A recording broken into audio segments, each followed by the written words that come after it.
Aujourd'hui, si je te dis bouffe japonaise, tu dois sûrement penser à des ramen, tu dois penser à des sushis légèrement chers au supermarché d'à côté, ou alors à un restaurant où le chef te regarde manger sans vraiment dire grand-chose. Sauf que si on remonte 150 ans en arrière, si un japonais mange de la viande, il se fait pratiquement excommunier. Oui, le pays aujourd'hui qui nous vend le wagyu à plus de 80 € les 200 grammes a interdit la viande pendant plus de 1000 ans. Alors comment on passe de pas de viande pendant un millénaire à capitale mondiale de la bouffe étoilée? C'est toute une histoire de fermentation, de samouraï psychorigide, d'un mec qui invente une saveur au sens propre du terme, et d'un tapis roulant qui sauve le sushi de l'extinction. Bon, accrochez-vous, on va remonter 14 000 ans en arrière. On est vers 14 000 ans avant notre ère, période Jomon. Il n'y a pas de riz, il n'y a pas de sushi, il y a encore moins de baguettes. Il y a juste des chasseurs-cueilleurs qui vivent de coquillages. Et pas juste un peu de coquillages. Non. On a retrouvé aujourd'hui des coquilles énormes empilées depuis des siècles sur les côtes japonaises. Concrètement, imaginez juste une décharge géante de moules, mais vieille de 10 000 ans. Puis vers 400 ans avant notre ère, il y a un truc qui va tout changer. Il va y avoir des migrants de l'Asie continentale qui viennent donc de la Corée, qui vont arriver au Japon et qui vont apporter un truc génial, c'est la riziculture inondée. Le riz, pas qu'un simple aliment, non, un pilier, à tel point qu'au Japon, le mot repas, en fait, ça veut dire riz cuit. Voilà. Ces mêmes migrants ramènent aussi du soja. Il faut bien retenir ça parce que sans le soja, il n'y a pas de sauce soja, il n'y a pas de miso et il n'y a pas de tofu. Et les trois, c'est la triade sacrée au Japon, vraiment. Il faut savoir que ce trio qui est au départ de toute la bouffe japonaise, ça vient de simples migrants en fait. Et c'est là aussi qu'apparaît l'ancêtre du sushi, le nare-sushi. Ça n'a rien à voir vraiment avec le sushi qu'on connaît, parce que ça ressemble à ça. Donc en fait, on fait fermenter du poisson dans du riz pendant parfois des mois ou des années. Donc oui, en fait, le sushi au départ, c'est pas un plat en fait, c'est une technique de conservation. Parce qu'en fait, le riz servait juste à faire pourrir le poisson correctement. On va faire un bond dans le temps de 6 siècles après notre ère. Le bouddhisme arrive de Chine et de Corée au Japon donc, et le bouddhisme il dit un truc assez clair, on ne tue pas les êtres vivants. Résultat, le Japon ne va pas manger de viande, de volaille, de bétail, ce que vous voulez, pendant plus de 1000 ans. 1000 ans sans manger de viande à cause du bouddhisme.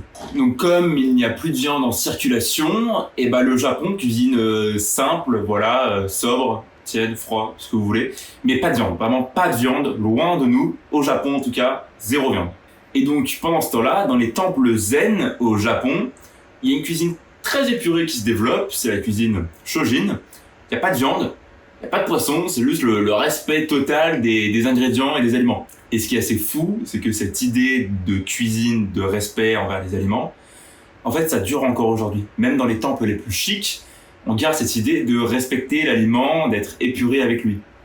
1192, 600 ans après, les samouraïs prennent le pouvoir politique au Japon. Devinez quoi? Ils trouvent que la bouffe de noblesse, c'est trop tape à l'œil, ça leur va pas du tout.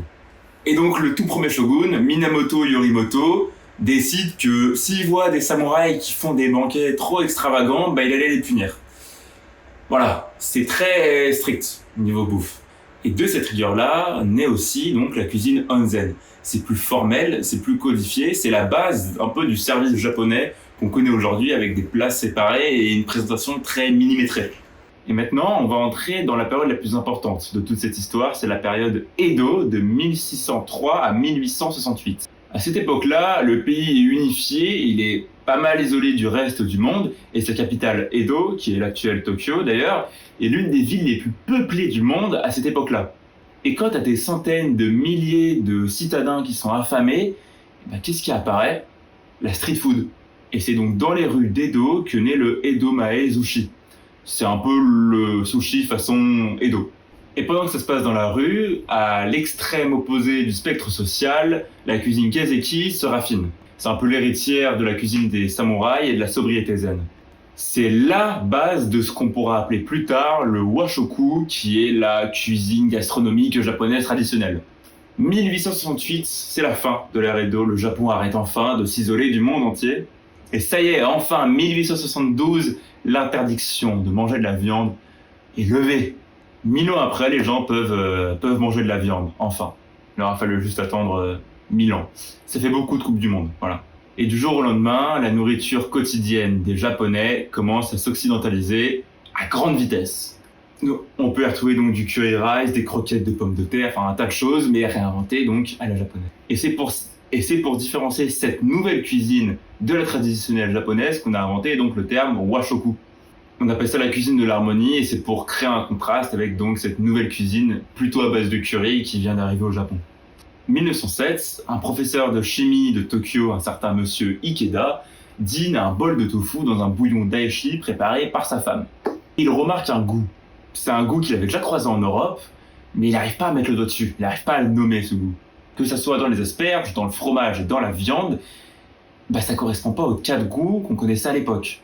Ces 4 goûts sont donc le sucré, le salé, l'acide et l'amer. Sauf que ça correspond pas du tout en fait. Et c'est là où il y a une révélation. Il y a un 5e goût.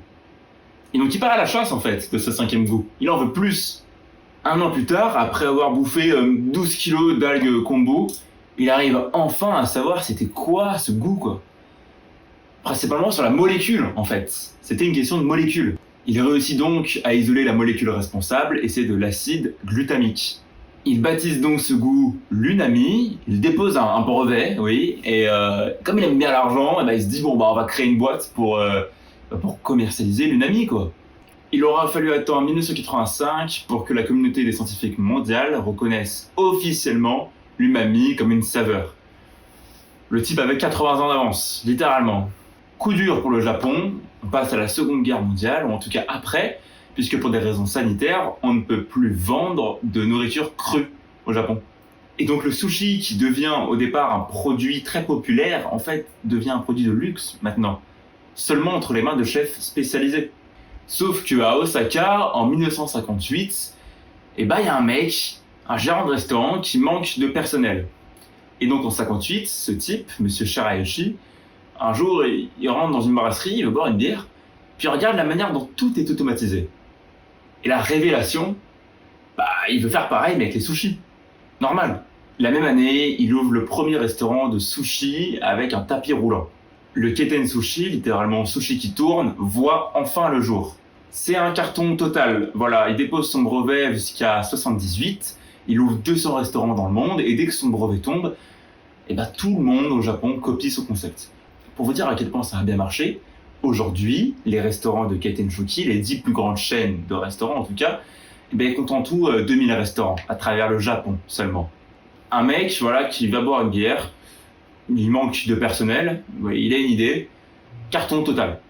Carton total, voilà, c'est pour vous dire un petit peu le pragmatisme que les Japonais peuvent faire prendre vis-à-vis de la cuisine.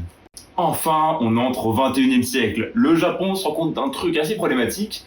Cette cuisine est vraiment connue partout dans le monde, mais elle est déformée, elle est quand même souvent mal comprise.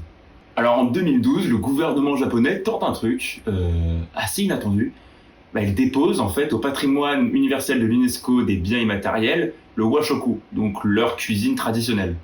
C'est pas pour un seul plat en particulier, c'est toute une cuisine, c'est une philosophie, c'est une manière de travailler, toute une culture en fait que représente le Japon. C'est donc en décembre 2013 que l'UNESCO accepte. Et c'est au même moment, en 2007, que le guide Michelin, donc ceux qui donnent les étoiles Michelin, débarque à Tokyo. En fait, Tokyo explose les compteurs, en fait, assez rapidement. Puisqu'en fait, on pourrait croire que c'est Paris qui a la ville avec le plus de restaurants qui sont étoilés. Non, en fait, c'est Tokyo. Et oui, la capitale du fromage et du vin s'est fait dépasser par du riz vinaigré. Bon, c'est une manière assez basique et vulgaire de voir les choses, mais ça montre à quel point en fait la ville de Tokyo domine le monde dans ce qui est gastronomie.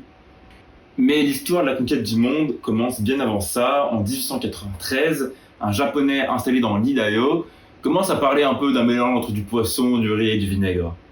En 1904, une mondaine de Santa Monica sert déjà du sushi. En vérité, en Amérique, le sushi traîne depuis bien plus longtemps que ce qu'on peut penser. Mais la vraie démocratisation, c'est en 1960. C'est à Los Angeles que des restaurants ouvriers ouvrent d'abord aux Japonais, puis commencent en vérité à s'ouvrir à la culture américaine.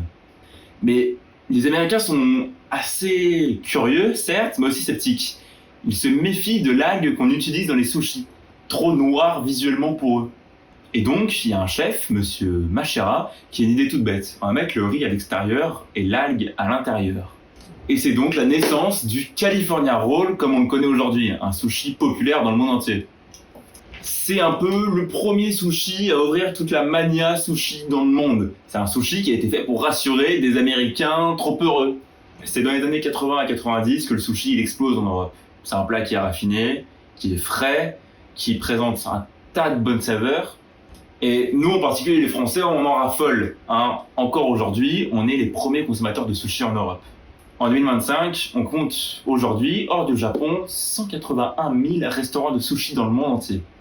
Et maintenant qu'on en parle, il y a ce phénomène aujourd'hui qu'on voit, le matcha, qui en fait vient du Japon et qui explose de la même manière que le sushi a pu exploser 30 ans en arrière. On va récapituler. Au départ, on parle de coquillage. Ensuite, millénaire sans viande, à cause du bouddhisme notamment. On invente une saveur, au sens littéral du terme, un tapis roulant qui sauve le sushi du monde entier. Tout ça pour finir avec une ville qui est champion du monde d'étoiles Michelin, Tokyo. La cuisine traditionnelle japonaise a su évoluer avec le temps, a subi un tas de contradictions et un tas de contraintes, et pourtant aujourd'hui, tout le monde en mange, peu importe dans le monde. C'est une cuisine qui a survécu au bouddhisme, à la fermeture de son pays, aux guerres. Bref, la cuisine japonaise a eu un long parcours, une longue histoire, et ça n'explique pas pourquoi la boîte de sushi est à 15 euros. C'était une vidéo de Ciné Club, merci de l'avoir regardé, à bientôt.